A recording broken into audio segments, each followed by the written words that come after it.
Avez-vous déjà remarqué qu'il existe des gens qui, même face aux pires tempêtes de la vie, parviennent à sourire, et d'autres qui, même avec tout, vivent dans la plainte, l'amertume, prisonniers de cycles qui semblent sans fin?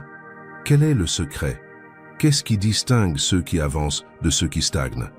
La réponse réside peut-être dans une chose que vous faites chaque jour sans vous en rendre compte, ou que vous avez arrêté depuis longtemps: remercier. Mais il ne s'agit pas d'un simple merci automatique. Il s'agit d'une décision qui change tout. Une décision qui ouvre des portes dans l'invisible, qui transforme la douleur en but et qui vous place sur la fréquence où Dieu accomplit des miracles. Dans les prochaines minutes, vous découvrirez pourquoi la gratitude n'est pas qu'un sentiment, mais la clé qui ouvre les plus grandes bénédictions de votre vie. Commençons par le commencement. La Bible dit dans 1 Thessaloniciens 5,18 « Rendez grâce en toutes choses, car c'est à votre égard la volonté de Dieu en Jésus-Christ. » Attention, il n'est pas dit « rendez grâce pour les biens », mais « en toutes choses ». En toutes choses, cela signifie que la gratitude n'est pas une réaction aux circonstances. La gratitude est une décision de foi. C'est choisir de faire confiance à la nature de Dieu et non à l'ampleur de son problème. C'est dire « Seigneur, je ne comprends pas ce qui se passe, mais j'ai confiance en qui tu es. » Lorsque vous choisissez de rendre grâce, vous ne niez pas la douleur. Vous déclarez qu'il existe quelque chose de plus grand. Vous affirmez que Dieu est immuable, même lorsque tout s'écroule autour de vous. Et cette décision change tout. Car la gratitude n'est pas de la passivité. C'est un combat spirituel. C'est prendre le contrôle du récit que l'ennemi veut écrire dans votre esprit. Beaucoup attendent d'avoir envie de rendre grâce avant de le faire. Mais la vérité est tout le contraire. On remercie d'abord et le sentiment vient plus tard. On rend grâce par foi et non à cause de ce qu'on voit. On rend grâce parce qu'on choisit de croire que Dieu est aux commandes, qu'il a un plan, que rien de ce que l'on traverse ne l'a pris par surprise. Pensez à Job, un homme qui a tout perdu. Enfants, richesse, santé, tout. Et pourtant, étendu sur le sol, couvert de blessures, il a dit « L'Éternel a donné et l'Éternel a repris. Béni soit le nom de l'Éternel. » Ce n'est pas de la folie, c'est une foi radicale. C'est une gratitude qui transcende ce que l'on peut voir. Et c'est précisément cette attitude qui a préparé Job à la restauration. Car Dieu ne restaure pas ceux qui sont amers. Il restaure ceux qui restent reconnaissants, même dans la vallée. Job aurait pu maudire, il aurait pu abandonner, il aurait pu céder au désespoir. Mais il a choisi différemment. Il a choisi d'adorer au milieu de la douleur. Et ce choix a tout changé. Traversez-vous actuellement une période difficile? Quelque chose que vous n'avez pas demandé, auquel vous ne vous attendiez pas, que vous ne comprenez pas. Alors, deux options s'offrent à vous. Vous plaindre et vous enfoncer toujours plus, ou faire comme Job et décider que même sans comprendre, vous ferez confiance.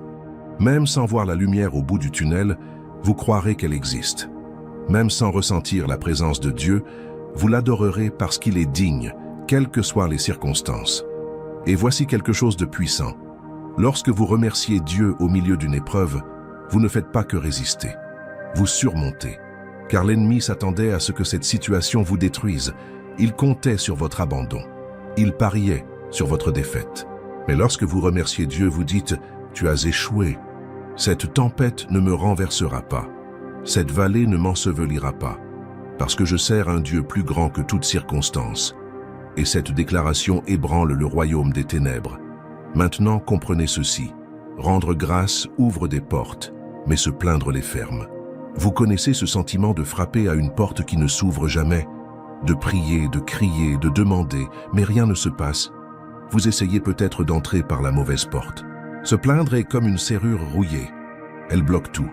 Car se plaindre revient à dire « Seigneur, ce que tu as fait n'est pas suffisant. Je mérite mieux, j'ai besoin de plus. » Et cette attitude vous éloigne de la demeure de Dieu.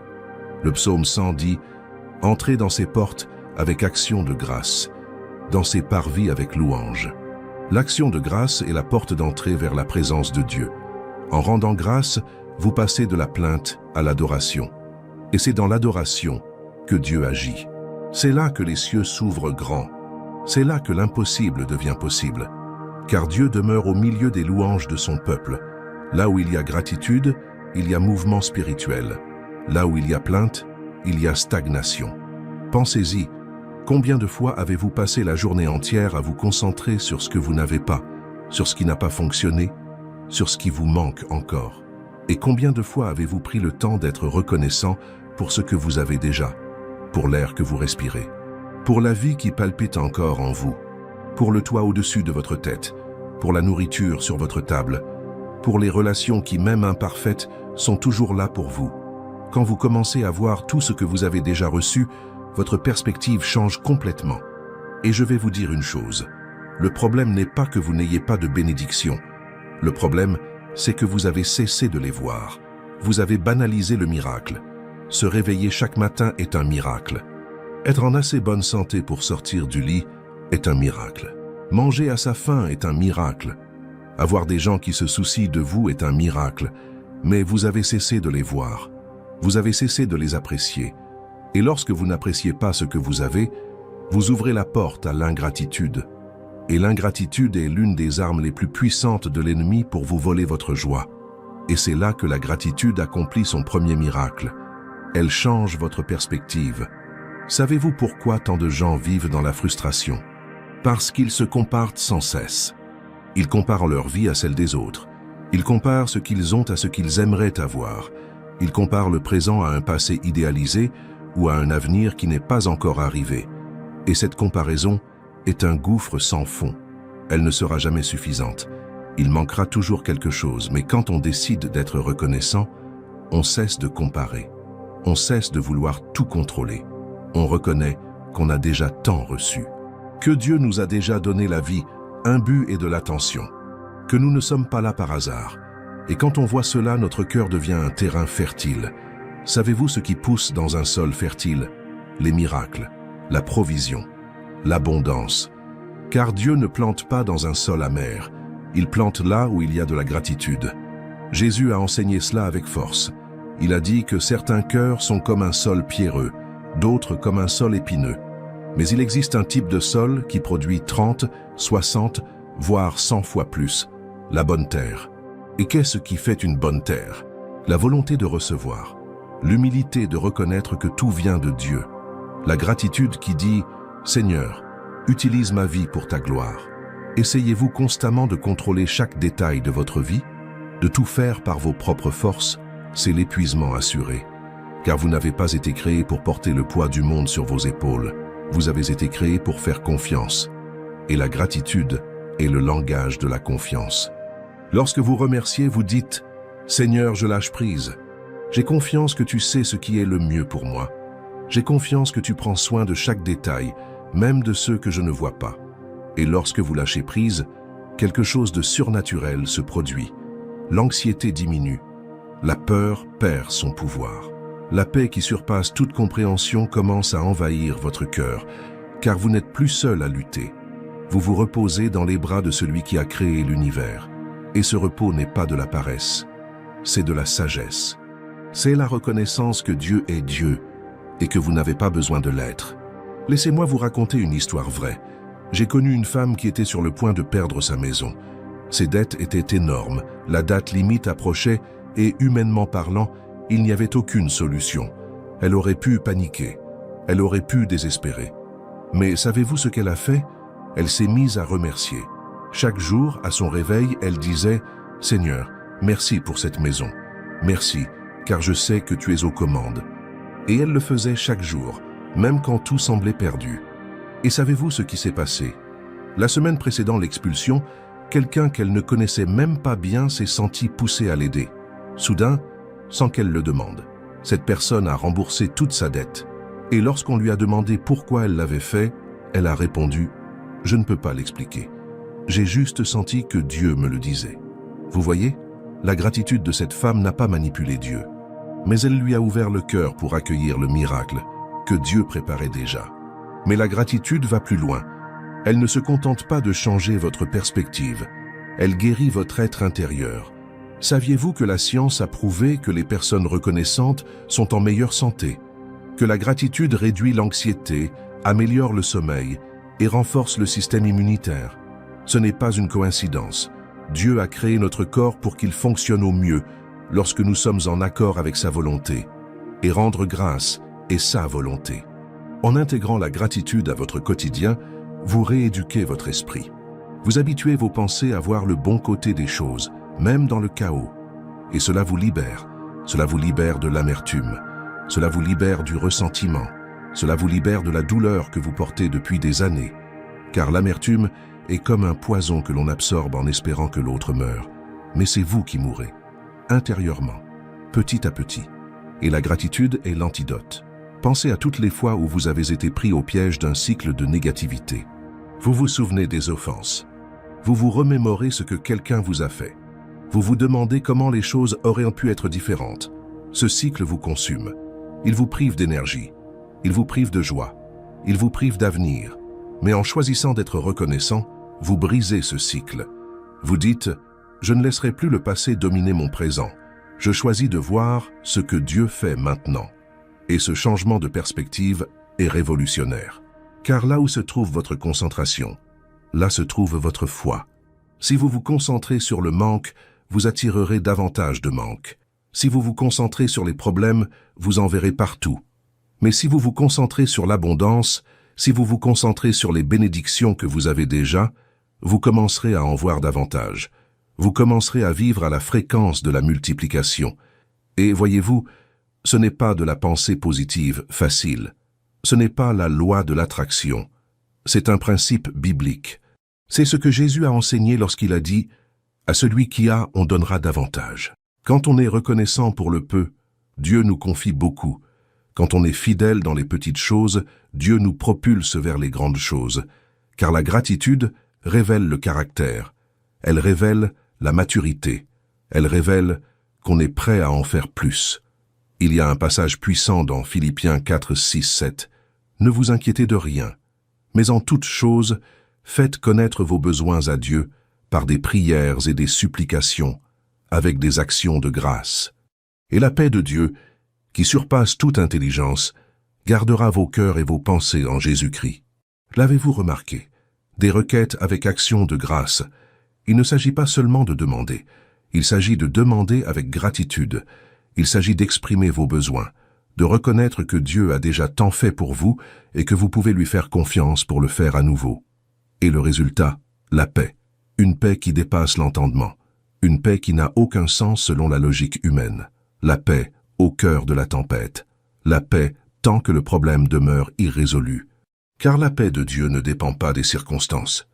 Elle naît de la certitude que Dieu est aux commandes, et la gratitude est le chemin vers cette certitude.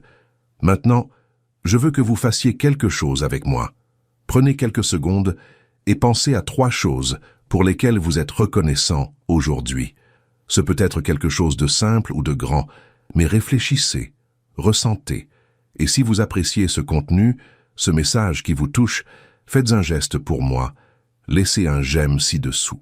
Et si vous n'êtes pas encore abonné à la chaîne, abonnez-vous dès maintenant, car il y a encore beaucoup de contenu puissant à venir. Cela m'aide à continuer à transmettre des messages qui changent la vie. D'accord? Alors continuons. Parlons maintenant de quelque chose qui changera radicalement votre façon de considérer vos prières, vos besoins et vos requêtes à Dieu. La gratitude précède la provision et la multiplication. Laissez-moi vous montrer cela en pratique, directement à partir de la parole. Vous souvenez-vous de la multiplication des pains et des poissons? 5000 hommes, sans compter les femmes et les enfants. Une multitude affamée. Et tout ce que les disciples trouvèrent, ce furent 5 pains et 2 poissons. Rien.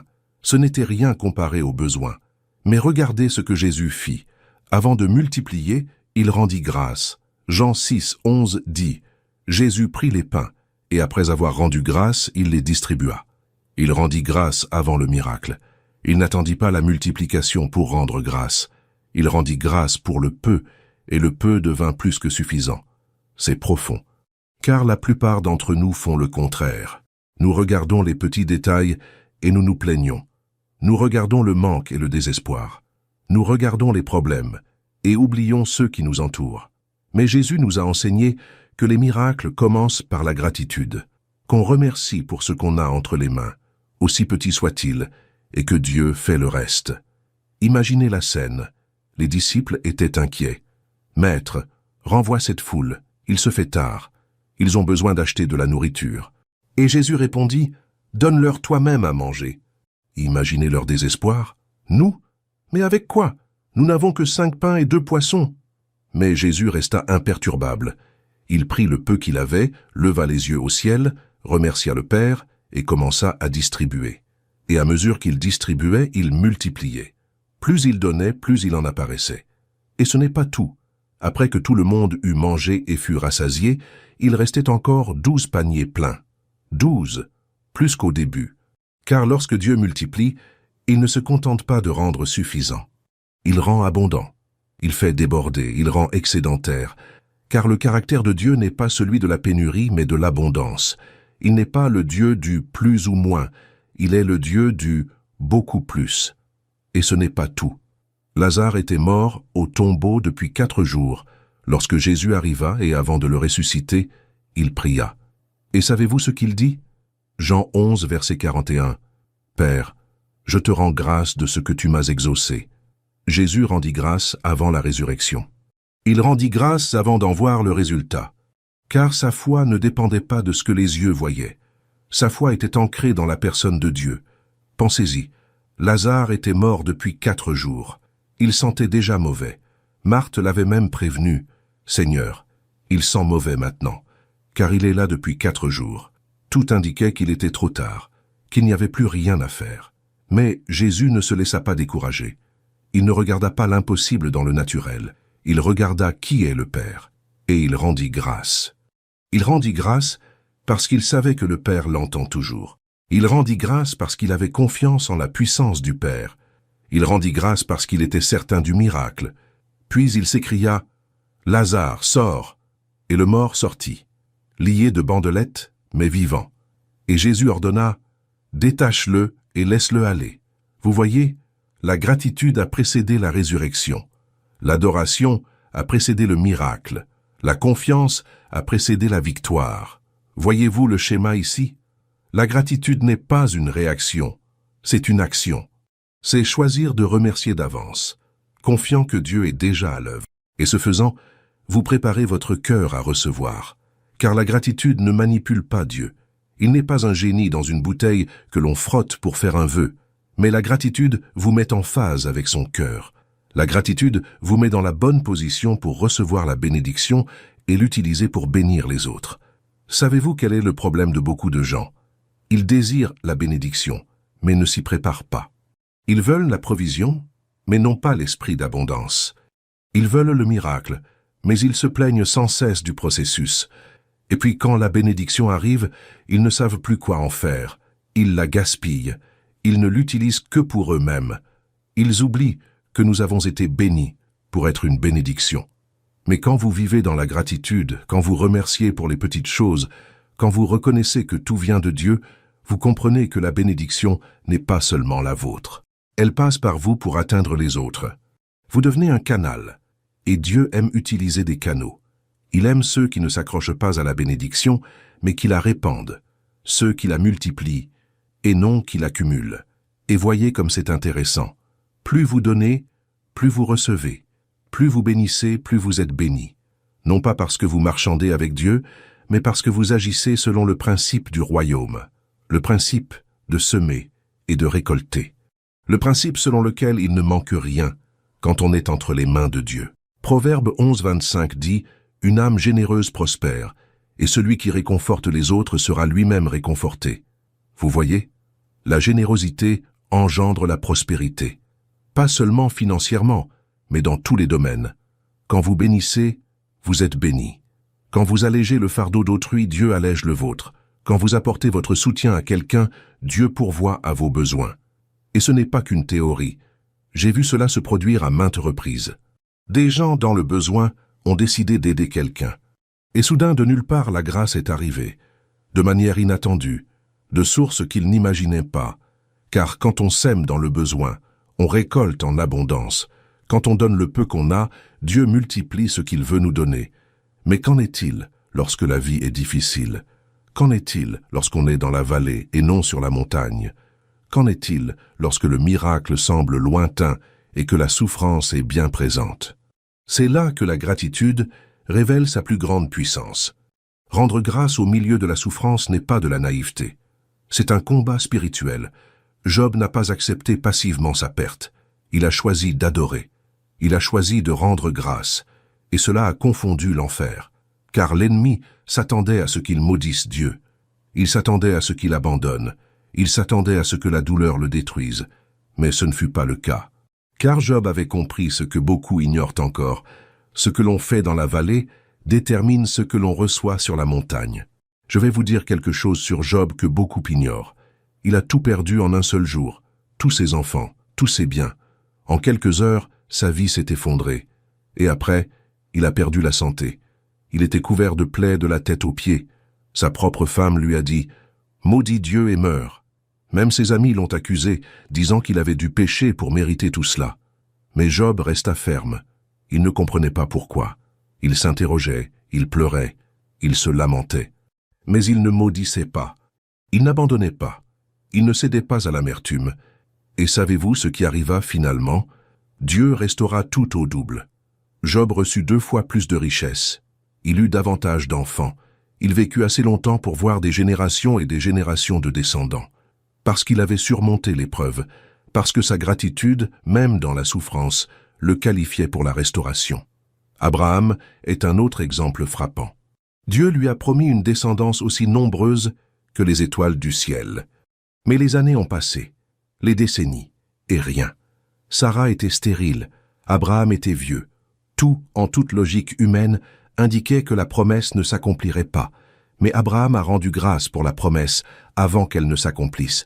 Il a cru contre toute espérance, il a glorifié Dieu d'avance.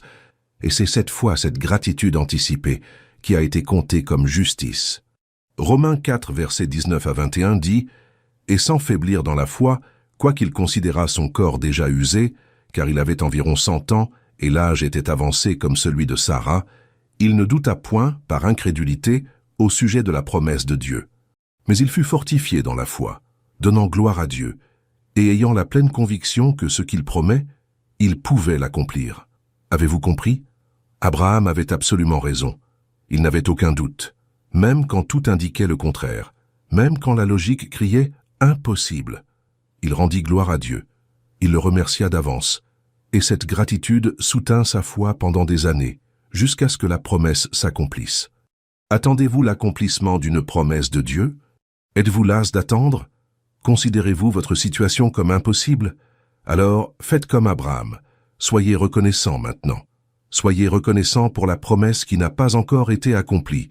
Soyez reconnaissant pour le miracle qui n'a pas encore eu lieu.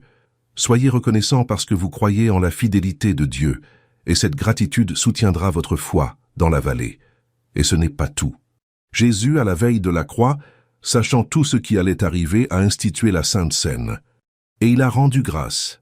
Matthieu 26, 27 dit qu'il a pris la coupe, a rendu grâce et l'a donnée à ses disciples. Il a rendu grâce devant la souffrance la plus atroce qu'un être humain puisse affronter. Il a rendu grâce devant la trahison, l'humiliation, la flagellation, la crucifixion, car sa gratitude ne reposait pas sur les circonstances, mais sur le dessein éternel du Père. Jésus savait ce qui allait arriver. Il savait que Judas le trahirait. Il savait que Pierre le renierait. Il savait que les disciples s'enfuiraient. Il savait que le procès serait injuste, que les soldats crachaient sur lui, la couronne d'épines, les clous, la lance. Il savait tout. Et pourtant, il a rendu grâce, car il a vu au-delà de la croix. Il a vu la résurrection. Il a vu la rédemption de l'humanité. Il vous a vu sauvé.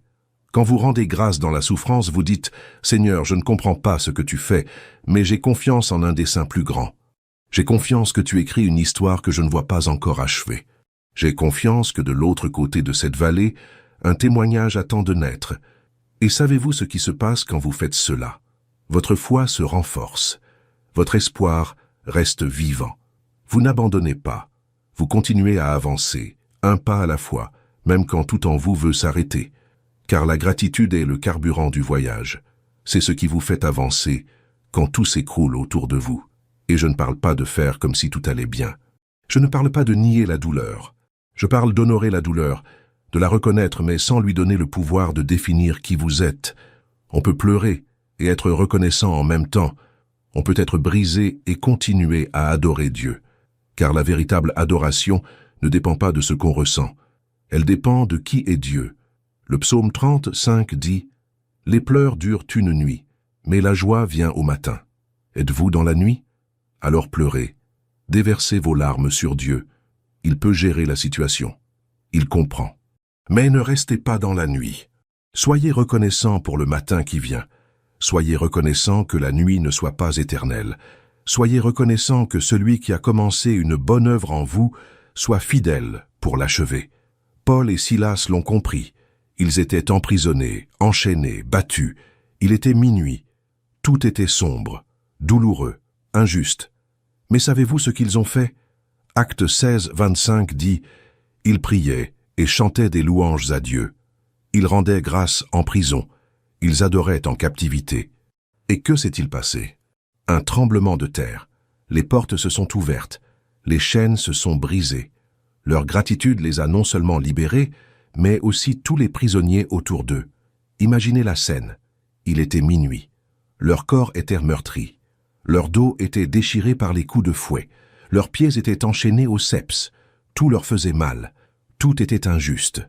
Ils n'avaient rien fait de mal. Ils avaient simplement prêché l'Évangile. Ils avaient libéré une jeune femme d'un esprit maléfique. Qu'en récompense, ils furent battus et emprisonnés. Si quelqu'un avait raison de se plaindre, c'était bien eux. Mais ils ont choisi différemment. Au lieu de se lamenter, ils ont loué. Au lieu de questionner, ils ont adoré. Au lieu de céder au désespoir, ils ont tout remis à Dieu. Et les autres prisonniers ont écouté. Imaginez, des prisonniers qui avaient probablement déjà perdu espoir, écoutant deux hommes prier au milieu de la douleur. Cela a dû paraître fou, mais c'était la foi. Et puis, soudain, un tremblement de terre. Les fondations de la prison tremblèrent. Toutes les portes s'ouvrirent brusquement. Toutes les chaînes se détachèrent. Le geôlier se réveilla terrifié, pensant que tout le monde s'était échappé, et il était sur le point de se suicider. Mais Paul s'écria « Ne te fais pas de mal, nous sommes tous là. » Personne n'avait échappé. Le miracle ne concernait pas seulement Paul et Silas, il concernait tout le monde. Et le résultat? Le geôlier et toute sa famille se sont convertis cette nuit-là. Ils ont été baptisés. Une famille entière a été sauvée. Pourquoi? Parce que deux hommes ont choisi de rendre grâce au lieu de se plaindre. Parce qu'ils ont choisi d'adorer Dieu au lieu de céder à l'amertume. Comprenez-vous ce que cela signifie? Votre gratitude ne vous concerne pas seulement. Elle affecte tout votre entourage. En choisissant d'être reconnaissant, vous brisez des chaînes invisibles. Vous ouvrez des portes qui étaient verrouillées. Vous libérez d'autres personnes prisonnières des mêmes peurs, des mêmes doutes, des mêmes difficultés. Votre gratitude est un témoignage silencieux qui crie plus fort que n'importe quel sermon. Des gens vous observent, votre famille, vos amis, vos collègues, et ils observent votre réaction face aux difficultés. Ils prêtent attention à votre façon de gérer la douleur, la perte et la frustration. Et votre réaction peut être le sermon le plus puissant qu'ils entendront jamais. Quand vous remerciez dans la vallée, quand vous louez dans la tempête, quand vous faites confiance quand tout semble perdu, vous prêchez sans dire un mot.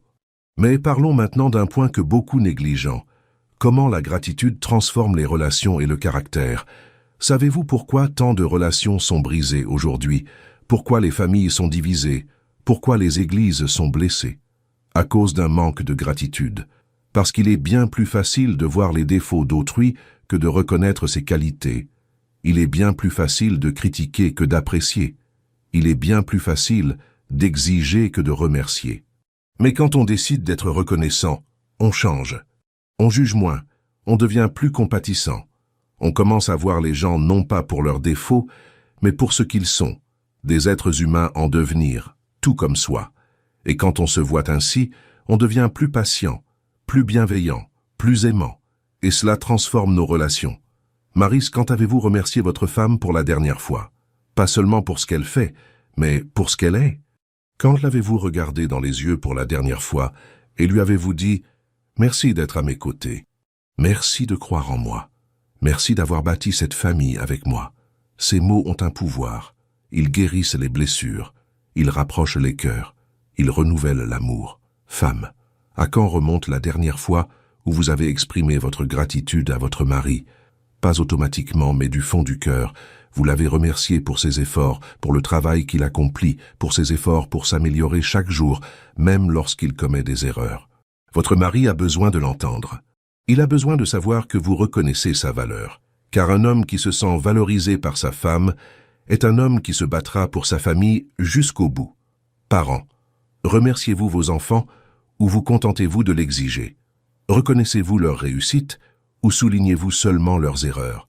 Vos enfants ont besoin d'entendre que vous leur êtes reconnaissants, qu'ils ne sont pas un fardeau, mais une bénédiction. Que vous célébrez qui ils sont, et pas seulement ce qu'ils accomplissent.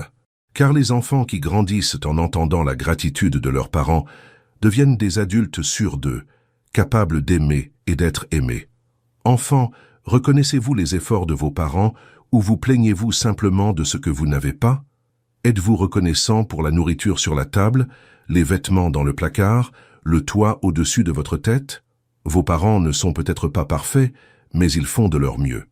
Et le reconnaître, en être reconnaissant, transforme radicalement la dynamique familiale. La gratitude engendre la générosité, car lorsqu'on est reconnaissant, on réalise tout ce qu'on a reçu. Et lorsqu'on réalise tout ce qu'on a reçu, on a envie de donner, on a envie de rendre, on a envie de bénir. Et cette générosité n'est pas seulement financière. C'est une générosité de temps, d'attention, de parole, de pardon, d'amour. Avez-vous été généreux de votre temps? Ou êtes-vous si occupé que vous n'avez pas de temps pour ceux qui comptent le plus? Avez-vous été généreux de vos paroles? Ou les gaspillez-vous en critiques, plaintes et jugements? Avez-vous été généreux de votre pardon? Ou nourrissez-vous de la rancune? Comptez-vous les offenses, attendant le bon moment pour vous racheter? La gratitude vous libère de tout cela, car lorsqu'on est reconnaissant, on n'a plus le temps de garder rancune. On est tellement occupé à reconnaître ses bienfaits qu'il n'y a plus de place pour l'amertume. On est tellement concentré sur le bien que Dieu a fait qu'on ne peut pas s'attarder sur le mal qu'on nous a fait. Et voyez comme la gratitude est puissante, elle engendre aussi la responsabilité. Lorsque vous reconnaissez que vos dons, vos talents, votre famille, votre travail, tout cela vient de Dieu, vous cessez de les gaspiller.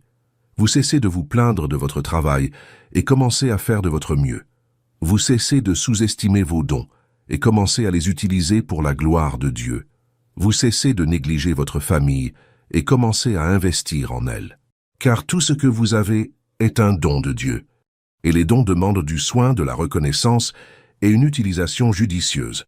En étant reconnaissant pour ce que vous avez, vous en prenez mieux soin. Vous devenez un intendant fidèle, et les intendants fidèles reçoivent davantage, car Dieu fait confiance à ceux qui honorent ce qu'ils ont déjà reçu. Luc 16:10 dit « Celui qui est fidèle dans les moindres choses l'est aussi dans les grandes, et celui qui est injuste dans les moindres choses l'est aussi dans les grandes. » Avez-vous été fidèle avec le peu que vous possédiez? Avez-vous été attentif à ce que Dieu a placé entre vos mains? Ou regardez-vous toujours ce que les autres ont, enviant, désirant, et vous plaignant de mériter davantage? La gratitude vous fait cesser de comparer. Elle vous fait cesser d'envier. Elle vous fait reconnaître que ce que vous avez est suffisant. Et lorsque vous reconnaissez que c'est suffisant, Dieu vous en donne davantage. Non pas parce que vous avez demandé, mais parce que vous avez prouvé que vous savez vous soucier des autres, que vous savez valoriser, que vous savez être reconnaissant. Et ce n'est pas tout. La gratitude vous transforme en un canal de bénédiction.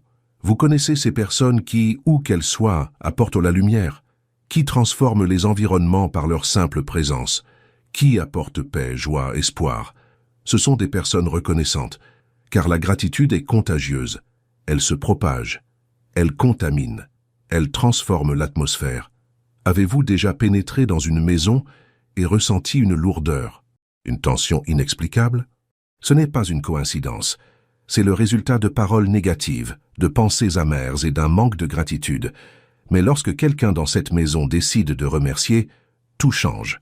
Les mots commencent à bénir au lieu de maudire. Les pensées commencent à construire au lieu de détruire. L'atmosphère se transforme.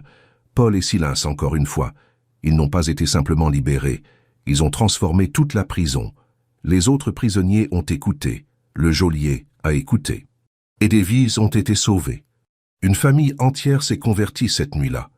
Tout cela parce que deux hommes ont choisi de rendre grâce au lieu de se plaindre. Ils ont choisi d'adorer au lieu de maudire. Ils ont choisi de faire confiance au lieu d'abandonner. Votre foyer a-t-il besoin de cette transformation? Votre mariage, votre travail, votre église? Alors commencez à remercier Dieu, même si vous êtes seul, même si personne autour de vous ne comprend, car vous ne remerciez pas Dieu pour impressionner les gens. Vous remerciez Dieu pour lui plaire, et lorsque vous lui plaisez, il remue ciel et terre pour vous. Proverbe 15:1 dit « Une réponse douce calme la fureur, mais une parole dure excite la colère. » Saviez-vous que la gratitude est une réponse douce? Lorsque quelqu'un vous offense et que vous lui répondez avec gratitude, vous le désarmez. Lorsque quelqu'un vous critique et que vous le remerciez d'avoir pris la peine de s'exprimer, vous changez la dynamique. Lorsque quelqu'un vous rejette et que vous le remerciez de vous avoir donné l'occasion d'essayer, vous vous libérez de l'amertume. Ce n'est pas de la faiblesse, c'est de la force, car il est bien plus facile de riposter, de rendre l'insulte pour l'insulte. Mais être reconnaissant, cela demande du caractère, cela demande de la maturité, cela demande d'être plus grand que l'instant présent, plus grand que l'offense, plus grand que le désir de vengeance. Et lorsque vous faites cela, lorsque vous choisissez la gratitude plutôt que la vengeance, vous reflétez le caractère du Christ. Car Jésus aurait pu appeler des légions d'anges pour détruire ceux qui l'ont crucifié. Mais il ne l'a pas fait. Il a prié « Nos Pères, pardonne-leur, car ils ne savent pas ce qu'ils font ». Il a choisi le pardon. Il a choisi la gratitude, même pour le sacrifice qu'il faisait. Et cet acte a changé l'histoire de l'humanité. Maintenant, parlons de choses concrètes. Comment faire de la gratitude un mode de vie? Car c'est une chose d'être ému et d'être d'accord avec tout ce que je dis, et une autre de le vivre au quotidien. Et c'est au quotidien que la véritable transformation se produit. Première chose, remerciez Dieu à l'aube. Avant de décrocher votre téléphone, de consulter les informations, de commencer votre liste de choses à faire, remerciez Dieu.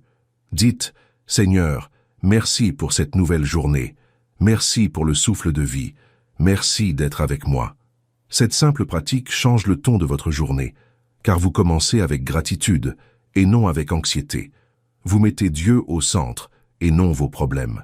Vous savez ce que font la plupart des gens au réveil. Ils prennent leur téléphone. Et que reçoivent-ils? De mauvaises nouvelles, des messages professionnels, des factures à payer, des problèmes à résoudre, et avant même de sortir du lit, l'anxiété a déjà pris le dessus. Mais quand on commence sa journée avec gratitude, on déclare « Aujourd'hui est un jour que le Seigneur a fait. Je m'en réjouirai et m'en réjouirai. » Et cela change tout. Deuxième chose, remerciez Dieu avant de vous coucher. Avant de dormir, passez en revue votre journée.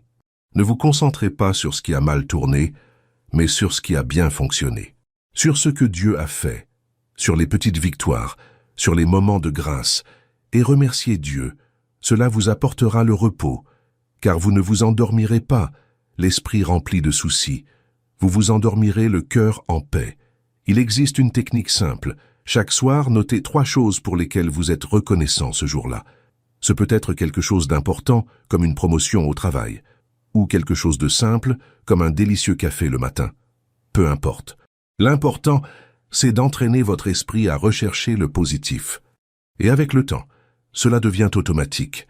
Vous commencez à voir des bénédictions là où auparavant vous ne voyiez que des problèmes.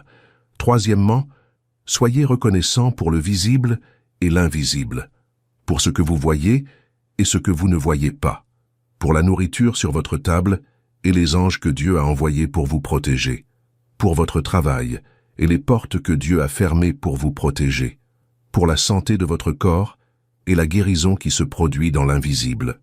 Car Dieu est à l'œuvre en permanence, même lorsque vous ne vous en rendez pas compte. Le psaume 91, verset 11 dit « Car il ordonnera à ses anges de te garder dans toutes tes voies. » Saviez-vous que des anges vous entourent en ce moment même?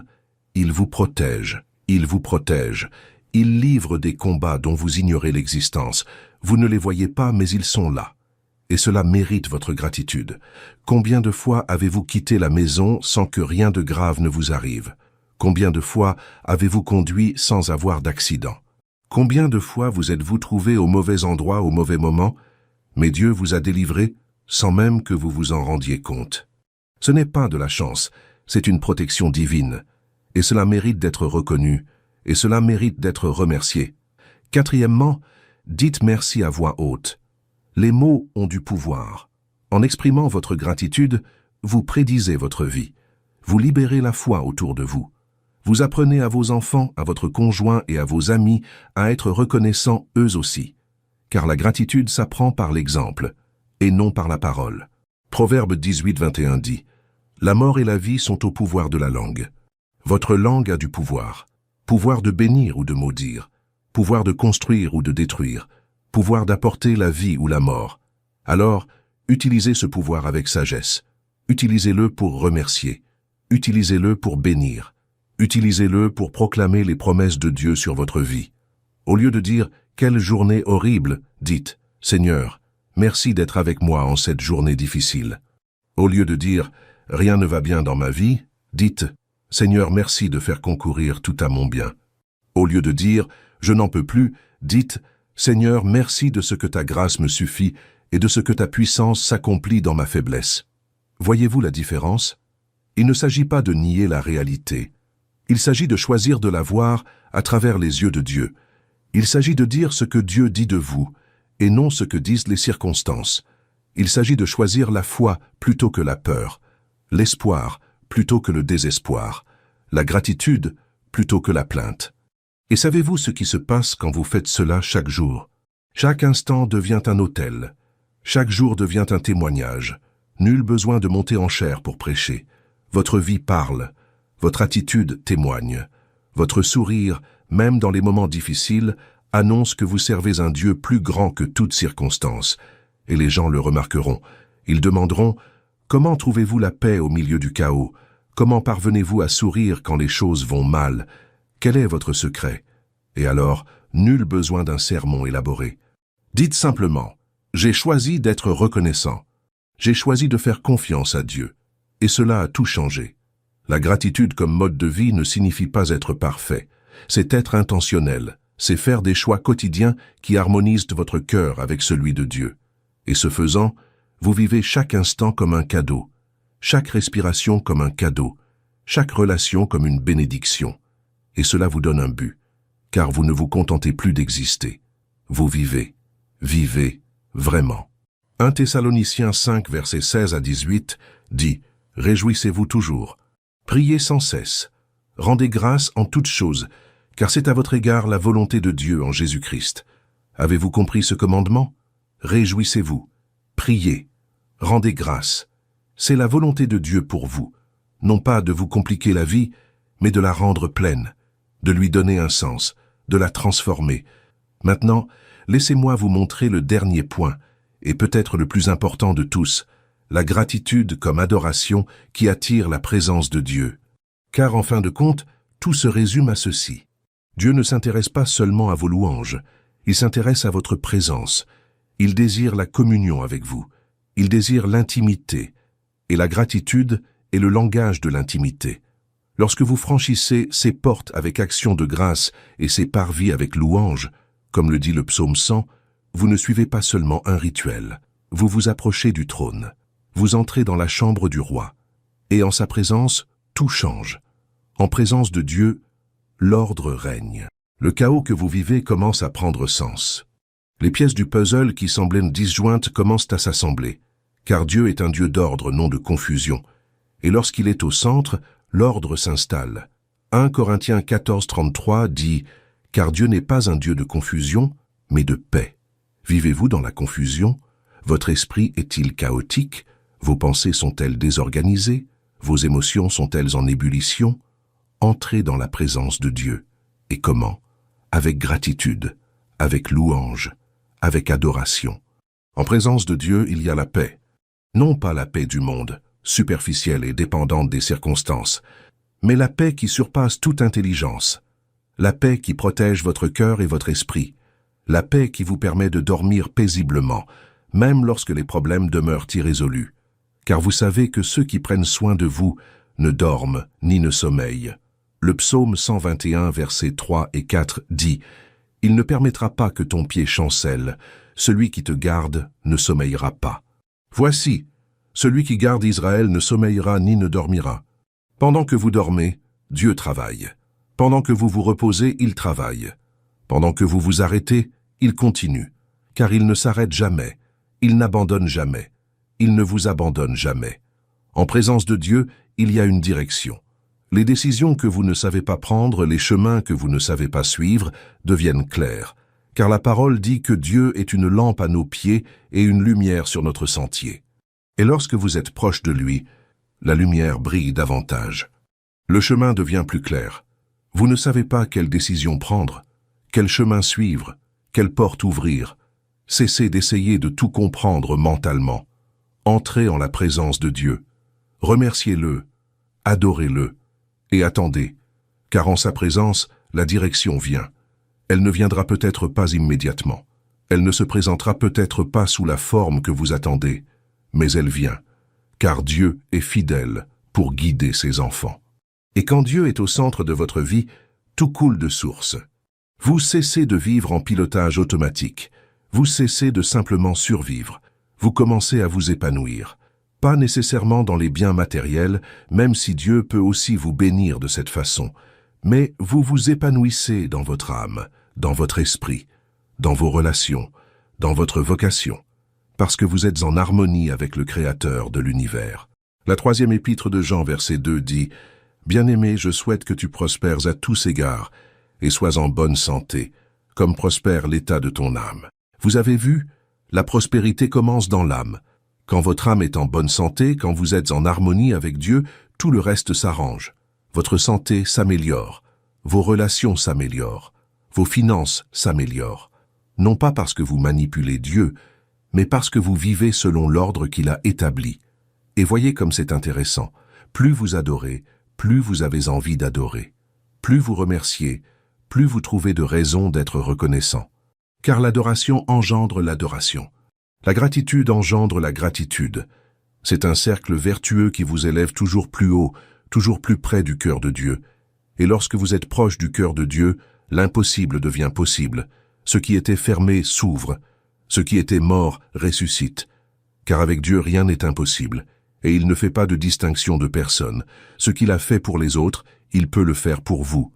Ce qu'il fait dans la vie de quelqu'un que vous admirez, il veut le faire dans la vôtre. Il vous suffit de vous rapprocher de lui. Et comment l'aborder? Avec gratitude, avec louange, avec une adoration sincère, pas cette adoration mécanique du dimanche matin, mais celle qui naît d'un cœur brisé, d'un esprit contrit, de quelqu'un qui reconnaît « Seigneur, sans toi je ne suis rien, mais avec toi je suis plus que vainqueur. » Alors, où êtes-vous en ce moment? Que se passe-t-il dans votre vie? Êtes-vous dans la vallée ou sur la montagne? Vivez-vous le miracle ou l'attendez-vous? Êtes-vous entouré de ressources ou de manques? Quelle que soit votre réponse, il y a une chose que vous pouvez faire dès maintenant et qui changera tout. Soyez reconnaissant. Soyez reconnaissant pour ce que vous avez. Soyez reconnaissant pour ce que vous avez perdu, car Dieu vous le rendra. Soyez reconnaissant pour ce que vous ne voyez pas encore, car Dieu est à l'œuvre. Soyez reconnaissant de sa fidélité. Soyez reconnaissant de son amour. Soyez reconnaissant que l'histoire ne soit pas terminée. Le meilleur reste à venir. Et si vous suivez jusqu'ici, j'ai une question à vous poser. Laissez un commentaire maintenant. Il n'a pas besoin d'être long. Il peut être simple. Mais écrivez une chose pour laquelle vous êtes reconnaissant aujourd'hui. Ce peut être une petite chose ou une grande chose, mais écrivez-la. Car exprimer votre gratitude, c'est prophétiser sur votre vie. Et je veux voir cette effusion de gratitude dans les commentaires. Je veux voir des vies transformées par ce message. Et si ce message vous a touché, si quelque chose ici vous a parlé, partagez-le. Partagez-le avec cette personne découragée, avec cet ami qui perd espoir, avec ce membre de votre famille qui est au plus bas. Car la gratitude est contagieuse. Et lorsque vous partagez un message qui vous a transformé, vous participez à la transformation de quelqu'un d'autre. Vous devenez l'instrument de Dieu pour apporter l'espoir, la foi et la vie. Saviez-vous que certaines personnes sont sur le point d'abandonner? Qui sont sur le point de tout abandonner? Car elles n'en voient plus le sens. Et ce message que vous partagez pourrait bien être ce qui les arrêtera. Ces mots de gratitude pourraient être le salut que quelqu'un attend. Alors, ne gardez pas cela pour vous. Partagez-le. Multipliez-le. Soyez un vecteur de bénédiction. Et laissez-moi vous dire une chose. Lorsque vous bénissez les autres, vous semez les graines de votre propre avenir. Car la loi du semer et de récolter est infaillible. Ce que vous semez, vous le récoltez. Si vous semez l'espoir, vous récolterez l'espoir. Si vous semez la foi, vous récolterez la foi. Si vous semez la gratitude, vous récolterez encore plus de raisons d'être reconnaissant. Galates 6, 7 dit « Ne vous y trompez pas, on ne se moque pas de Dieu. Ce qu'un homme aura semé, il le moissonnera aussi. Que semez-vous? Critique ou louange? Plainte ou gratitude? Découragement ou espoir? Car ce que vous semez aujourd'hui, vous le récolterez demain. Alors, semez bien, semez avec sagesse, semez la gratitude. Faisons maintenant un exercice pratique. Je veux que vous pensiez à quelqu'un que vous devez remercier. Quelqu'un qui a changé votre vie, mais envers qui vous n'avez jamais exprimé votre gratitude. Ce pourrait être votre père, votre mère, un ami, un mentor, un pasteur, quelqu'un qui vous a aidé à traverser une période difficile. Pensez à cette personne maintenant. Et après avoir regardé cette vidéo, je vous invite à faire quelque chose. Contactez cette personne. Envoyez-lui un message, appelez-la ou, si possible, rencontrez-la en personne. Dites-lui « Je tiens à vous remercier. Merci d'avoir fait partie de mon histoire. Merci d'avoir cru en moi quand je n'y croyais pas. Merci de m'avoir soutenu quand j'étais déprimé. Faites-le. Car la gratitude intérieure ne transforme personne. La gratitude doit être exprimée. Et savez-vous ce qui se passera si vous faites cela? Deux choses. Premièrement, vous apporterez de la joie au cœur de cette personne. Vous illuminerez sa journée. Vous lui rappellerez que ses efforts en valèrent la peine, qu'elle a fait une différence, que sa vie a un sens. Deuxièmement, vous ouvrirez une porte vers le monde spirituel. Car lorsque vous honorez les gens, lorsque vous reconnaissez leur valeur, vous honorez Dieu. Et Dieu honore ceux qui l'honorent. 1 Samuel 2,30 dit « Car j'honore ceux qui m'honorent, et ceux qui me méprisent seront méprisés. » Lorsque vous honorez quelqu'un que Dieu a placé dans votre vie, vous l'honorez. Et Dieu ne vous retient pas. Il vous honore en retour. Il ouvre des portes. Il répand des bénédictions. Il vous promeut, parce que vous avez fait preuve de caractère. Vous avez fait preuve de gratitude. Vous avez fait preuve d'humilité. Maintenant, parlons de ce qui pourrait vous empêcher de vivre pleinement dans la gratitude. Parlons des attentes, car souvent, la frustration ressentie ne concerne pas ce que vous avez ou n'avez pas, mais plutôt ce que vous espériez avoir. Vous avez créé des attentes quant à ce que votre vie devrait être, et lorsque la réalité ne s'est pas concrétisée, vous êtes devenu amer. Vous pensiez vous marier, mais vous êtes célibataire. Vous pensiez avoir des enfants, mais vous luttez contre l'infertilité. Vous pensiez passer à autre chose, mais vous êtes toujours dans la même situation. Vous pensiez que cette relation se rétablirait, mais la personne s'est éloignée. Et maintenant, vous regardez votre vie et ne voyez que ce qui manque, pas ce qui existe. Mais laissez-moi vous dire quelque chose qui peut vous libérer. Des attentes non satisfaites ne signifient pas des bénédictions refusées. Parfois, Dieu vous protège de quelque chose dont vous pensez avoir besoin mais qui, en réalité, vous détruirait. Parfois, il vous prépare à quelque chose de tellement plus grand que vous ne l'imaginiez, que s'il vous donnait ce que vous demandez maintenant, vous ne seriez pas prêt à l'affronter. Ésaïe 55, 8, 9 dit « Car mes pensées ne sont pas vos pensées, et vos voies ne sont pas mes voies, dit l'Éternel. Autant les cieux sont élevés au-dessus de la terre, autant mes voies sont élevées au-dessus de vos voies, et mes pensées au-dessus de vos pensées. Les pensées de Dieu sont plus élevées. Ses voies sont meilleures. Ses plans sont plus grands. Alors, que faire des attentes déçues? On les confie à Dieu. On dit « Seigneur, j'avais des projets, mais j'ai confiance que tes projets sont meilleurs.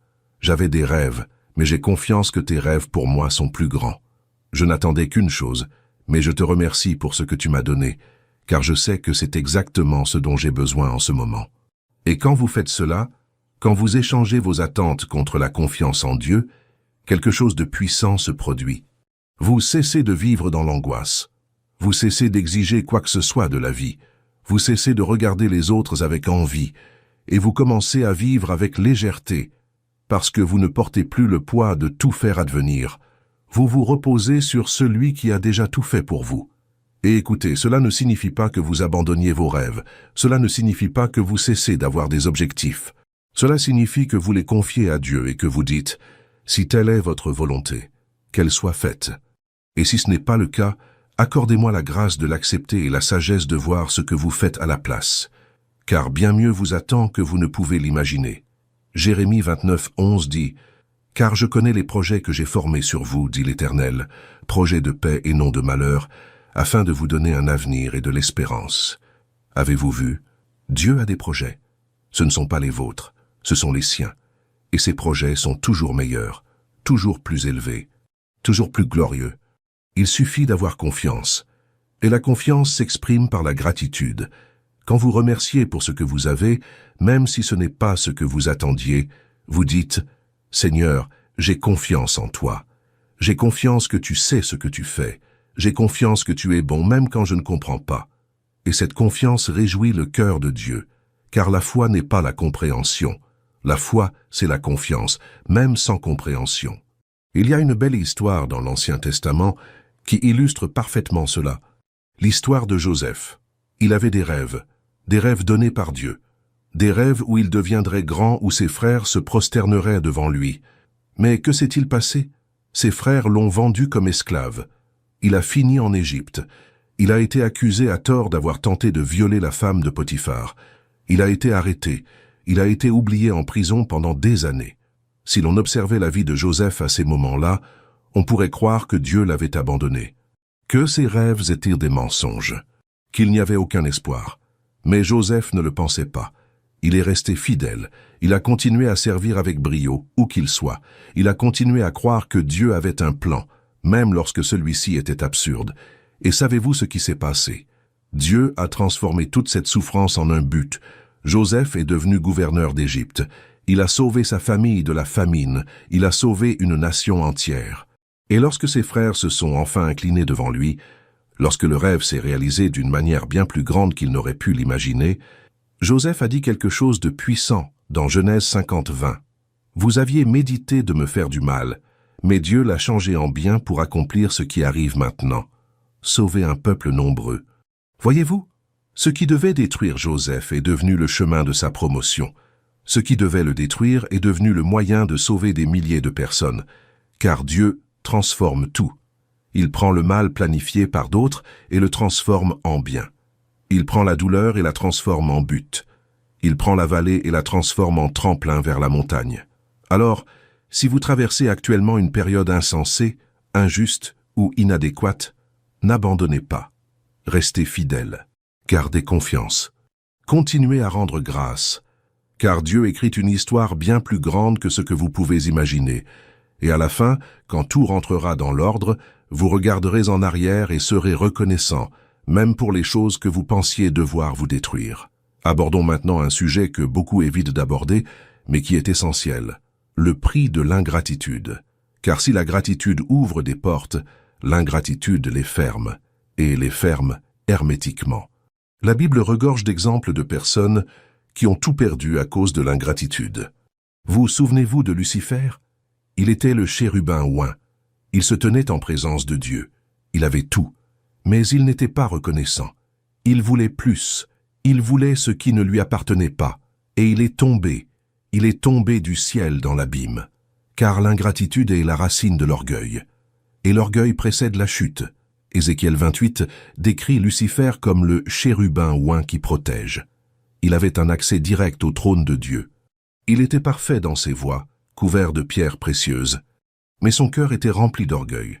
Il se regardait et disait « Je mérite mieux. Je suis meilleur.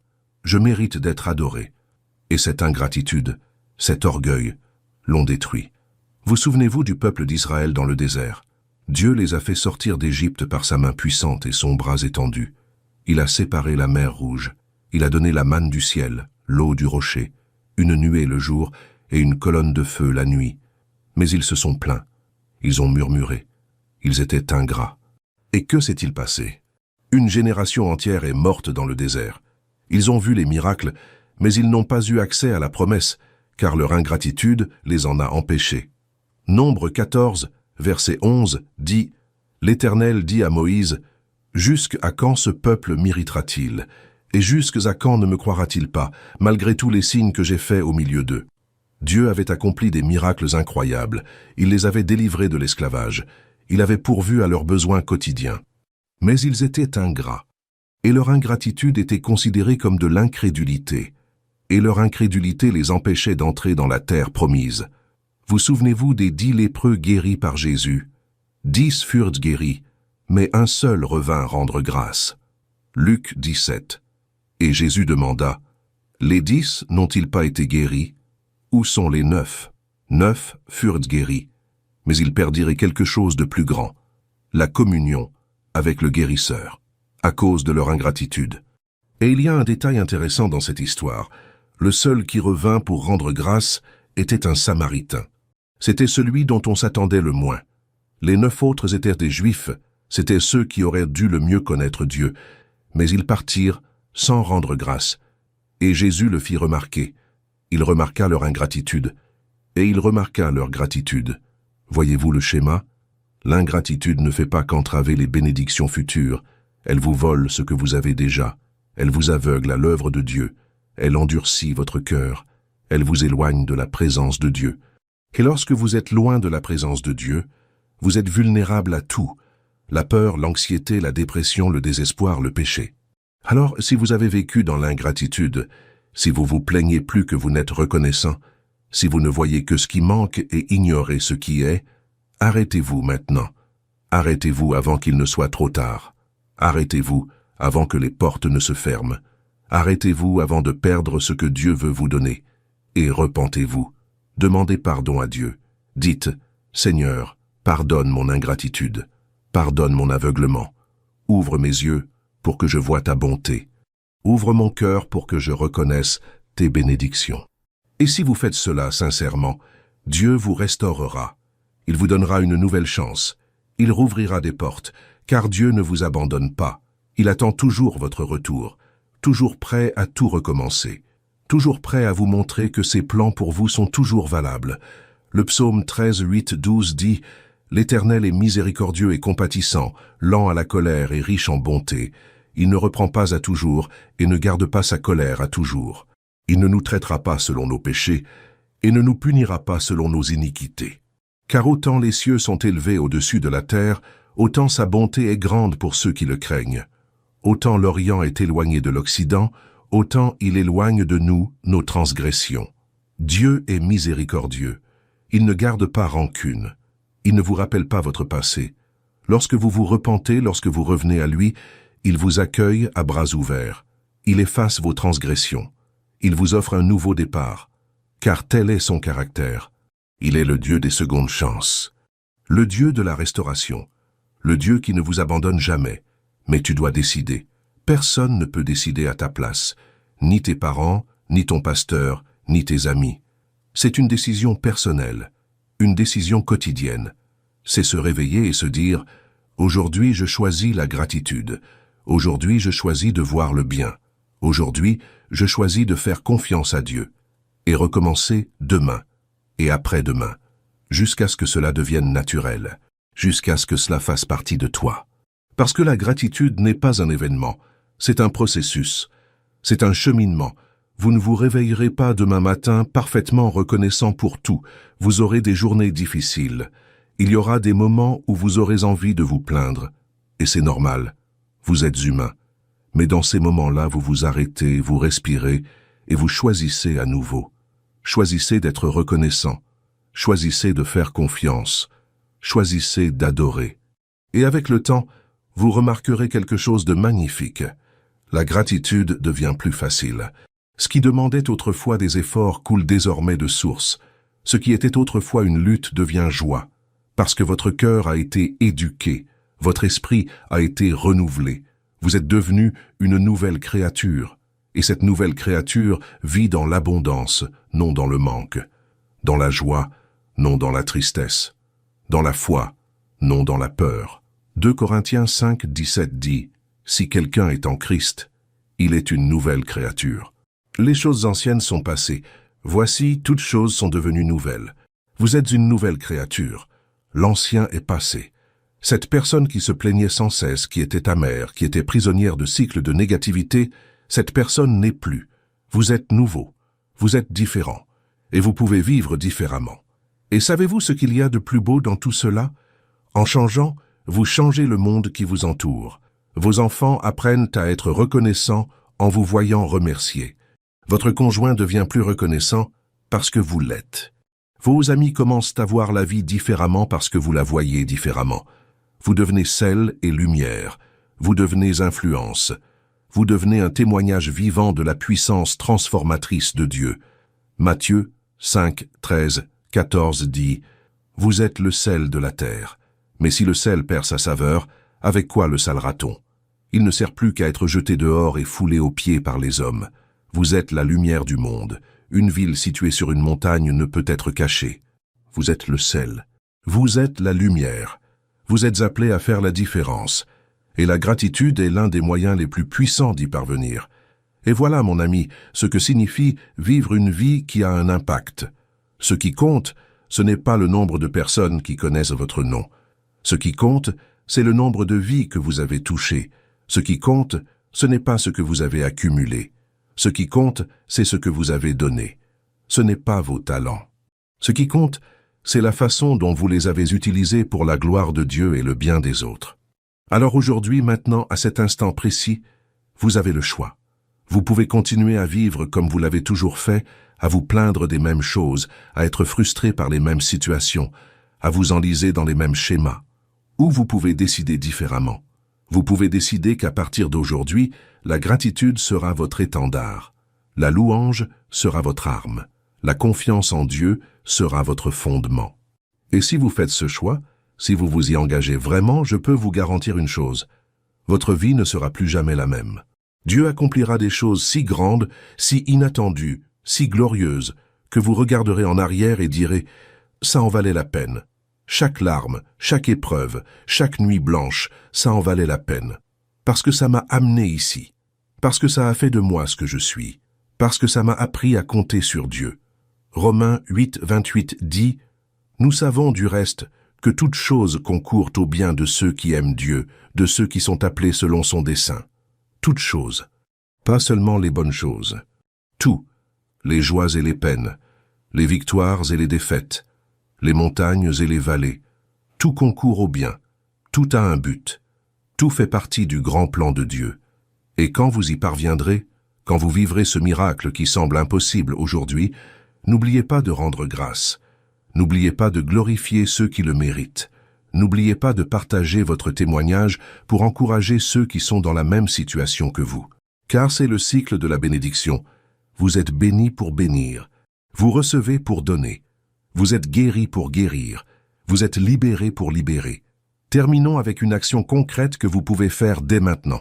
Prenez une feuille de papier ou ouvrez le bloc-notes de votre téléphone et notez 10 choses pour lesquelles vous êtes reconnaissant. Et ne vous contentez pas d'écrire des choses évidentes pour le plaisir. Réfléchissez-y vraiment. Vivez-les vraiment. Cela pourrait être quelque chose comme « Je suis reconnaissant pour le sourire de mon fils ». Car je suis reconnaissant de m'être réveillé aujourd'hui. Je suis reconnaissant pour la patience de Dieu envers moi. Je suis reconnaissant pour cet appel opportun que j'ai reçu. Je suis reconnaissant que Dieu ne m'ait pas abandonné. Écrivez-en 10, puis lisez-les à voix haute, prophétisez-les, prophétisez sur votre vie, et gardez ce papier. Et chaque fois que vous êtes découragé, chaque fois que l'ingratitude tente de vous gagner, reprenez ce papier et relisez-le. Souvenez-vous de ce que Dieu a déjà fait. Souvenez-vous combien de fois il vous a délivré. Souvenez-vous qu'il est fidèle. Et si vous voulez aller plus loin, faites-le chaque jour. Chaque soir, avant de vous coucher, notez 3 choses pour lesquelles vous avez été reconnaissant ce jour-là. Ce peut être quelque chose d'important, comme une promotion au travail, ou quelque chose de simple, comme un délicieux café le matin. Peu importe. L'important, c'est d'entraîner votre esprit à rechercher le positif. Et avec le temps, cela devient automatique. Vous commencez à voir des bénédictions là où auparavant vous ne voyiez que des problèmes. Dans un mois, vous aurez 90 raisons d'être reconnaissant. Dans un an, plus de 1000.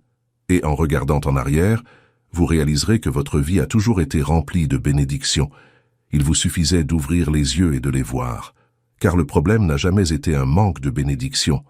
Le problème a toujours été un manque d'attention, un manque de reconnaissance, un manque de gratitude. Mais cela prend fin aujourd'hui. Aujourd'hui, vous ouvrez les yeux. Aujourd'hui, vous voyez. aujourd'hui vous remercier. Et avant de terminer, je voudrais prier avec vous. Où que vous soyez, arrêtez ce que vous faites. Placez votre main sur votre poitrine. Sentez votre cœur battre. C'est un don de Dieu. Et parlons-lui maintenant. Père, au nom de Jésus, je viens à toi avec un cœur reconnaissant. Je reconnais que je me suis plaint alors que je devrais être reconnaissant. Que je me suis concentré sur ce qui me manque, alors que je devrais me concentrer sur ce que j'ai. Pardonne-moi, Seigneur, et donne-moi un cœur nouveau, un cœur reconnaissant, un cœur qui voit ta bonté dans chaque détail. Merci pour ce nouveau jour de vie. Merci pour ta miséricorde qui se renouvelle chaque matin. Merci, parce que même quand je ne le mérite pas, tu m'aimes. À partir d'aujourd'hui, je choisis de vivre dans la gratitude. Je choisis de te faire confiance. Je choisis de t'adorer, quelles que soient les circonstances. Et je crois que tu accompliras l'impossible dans ma vie, que tu ouvriras des portes que personne ne peut fermer, que tu multiplieras le peu que j'ai, que tu me soutiendras dans les vallées et m'élèveras sur les montagnes, car tu es Dieu, tu es fidèle, tu es bon, et j'ai confiance en toi. Seigneur, je te remercie pour chaque personne qui regarde ce message en ce moment. Je te remercie parce que tu as un plan précis pour chacun d'eux. Je te demande de toucher profondément leur cœur. Puisses-tu guérir les blessures causées par l'ingratitude? Puisses-tu leur ouvrir les yeux pour qu'ils voient les bénédictions qui existent déjà? Et puisses-tu utiliser chacun d'eux comme un instrument de transformation du monde? Je prophétise la vie sur chaque personne qui entend cette parole. Je prophétise la restauration. Je prophétise la multiplication. Je prophétise l'ouverture des portes. Je prophétise que ce qui était perdu sera restauré, que ce qui était brisé sera réparé, que ce qui semblait impossible deviendra réalité, car le Dieu que nous servons est le Dieu de l'impossible. Il est le Dieu qui transforme tout. Il est le Dieu qui ne faillit jamais. Je déclare donc, désormais la gratitude sera le mode de vie de ces personnes. Désormais elles verront les choses avec un regard nouveau. Désormais, elles vivront dans l'abondance que tu as préparée. Désormais, elles seront un canal de bénédiction pour les autres. Désormais, elles témoigneront de ta puissance. Désormais, leur histoire changera. Au nom de Jésus. Amen. Si vous avez dit « Amen » avec foi, quelque chose a changé dans votre vie. Votre vie a changé spirituellement. Des portes se sont ouvertes. Des chaînes ont été brisées. Et le meilleur reste à venir, croyez-moi. Maintenant, j'ai besoin que vous fassiez quelque chose pour moi, mais surtout pour vous-même. Laissez un commentaire. Écrivez au moins une chose pour laquelle vous êtes reconnaissant aujourd'hui. Je veux voir les commentaires remplis de gratitude. Je veux voir cette énergie se multiplier. Et lorsque vous lisez un commentaire, répondez, encouragez et priez pour cette personne. Créons une chaîne de gratitude qui touchera des milliers de personnes. Imaginez la puissance de milliers de personnes exprimant leur gratitude simultanément. Imaginez l'atmosphère que cela crée. Imaginez les portes que cela ouvre. Imaginez les vies que cela transforme. Vous n'êtes pas seul dans ce voyage. Des milliers de personnes écoutent ce message avec vous. Des personnes qui traversent des épreuves similaires. Des personnes qui ont autant besoin d'encouragement que vous. Alors, encourageons-nous les uns les autres. Consolidons-nous les uns les autres. Formons une communauté. Et n'oubliez pas, si ce message vous a touché, partagez-le. Identifiez un ami qui a besoin de l'entendre. Envoyez-le à votre groupe familial. Publiez-le sur votre statut, parce que la gratitude a besoin d'être partagée. En le partageant, vous semez des graines de transformation dans d'autres vies. 1 Thessaloniciens 5:11 dit « C'est pourquoi encouragez-vous les uns les autres et édifiez-vous les uns les autres. Tel est notre rôle, réconforter, édifier, encourager. » Et l'un des moyens les plus efficaces d'y parvenir est de partager des messages transformateurs. Des messages porteurs d'espoir, des messages qui nous guident vers Dieu. Je tiens à vous remercier d'être resté jusqu'ici, d'avoir pris le temps d'écouter cette parole.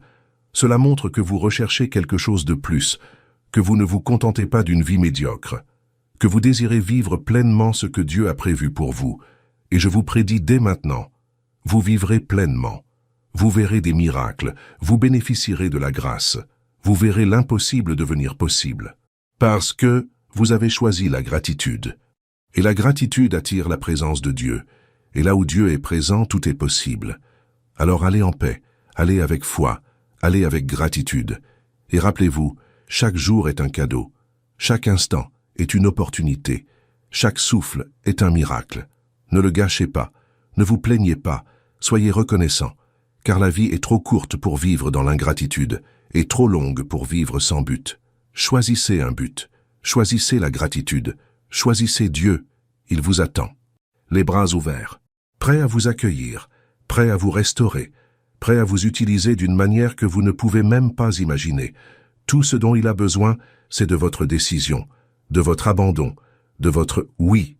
Et lorsque vous lui direz oui, il dira oui au rêve qu'il a implanté en vous, au projet qu'il a pour vous, à l'avenir glorieux qu'il a préparé pour vous. Alors dites oui aujourd'hui, dites oui maintenant. Et laissez Dieu faire ce que lui seul peut faire. Transformez votre vie si complètement, si profondément, si véritablement, que vous-même en serez surpris.